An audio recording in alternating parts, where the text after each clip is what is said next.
buntaga sa Spotlight Kapuso atong ililahon kining usa ka negosyante kansang social enterprise nagtinguha sab ni pagtabang sa mga ginagmayng negosyo pinaagi sa mga collaborations nga iyang gihimo. Unsay katuyuan niya niini ug kinsa man ang gitinguha niya nga matabangan usab. Atong kauban karong buntaga si Ma'am April Ong Vanyo.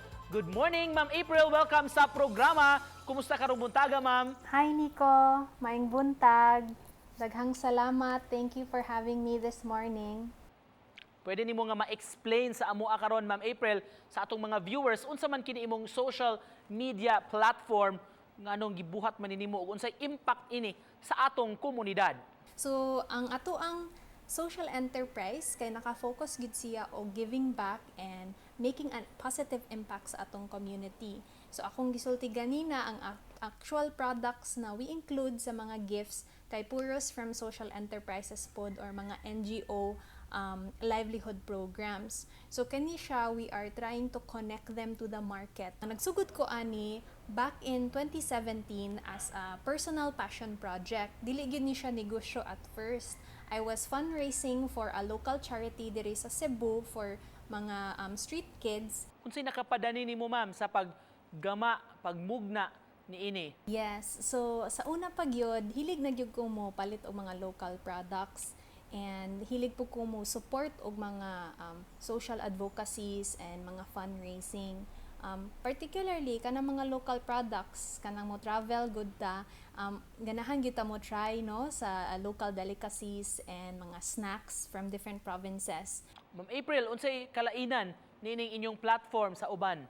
So ang nakalahi sa ato ang product and service kay naatay giving back pod sa ato ang mga products. So sa amo ang program, especially karon naami mga different buy one give one or fundraising pareho sa atong gibuhat before na parts of the proceeds will go to a particular charity or NGO. Sa inyong estimate, Ma'am, pila naman ka mga organizations, mga livelihood programs ang inyong naabagan pinaagi ni inyong platform? More than 50 organizations and social enterprises ang ato ang na-support o na partner para sa atong negosyo, and more than 5 million pesos worth of gifts pod ang ato ang nabaligya sa lain-lain ng mga customers.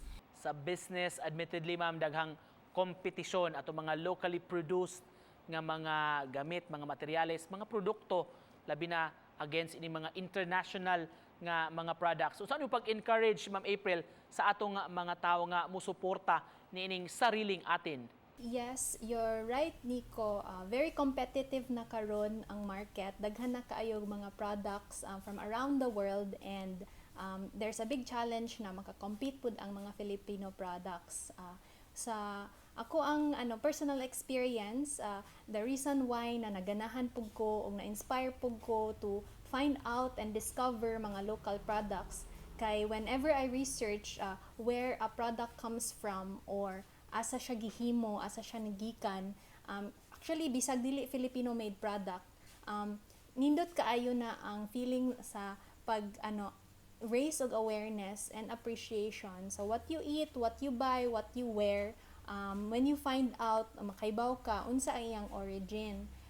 All right, to close this, Ma'am, unsay buti mo ipaambit nga mensahe sa atong mga viewers rong buntaga? Daghang salamat, Nico. Yes, ang akong message sa atong mga viewers karon kay let's all come together and support local. Especially this month na nag-celebrate ta sa atong Independence Day, 123rd year. Daghan kaayo tag mga celebrations and promotions to support products coming from all over the Philippines. Alright, and with that, magpasalamat migdako, Ma'am, sa imong pagpaambit sa inyong kausa, paghatag sa ideya na mo ninyong mga meaningful collaborations nga gihimo alang sa atong mga negosyante. Thank you so much, Ma'am April Ong Vanyo. Daghang salamat, Nico. Good morning. Bye-bye.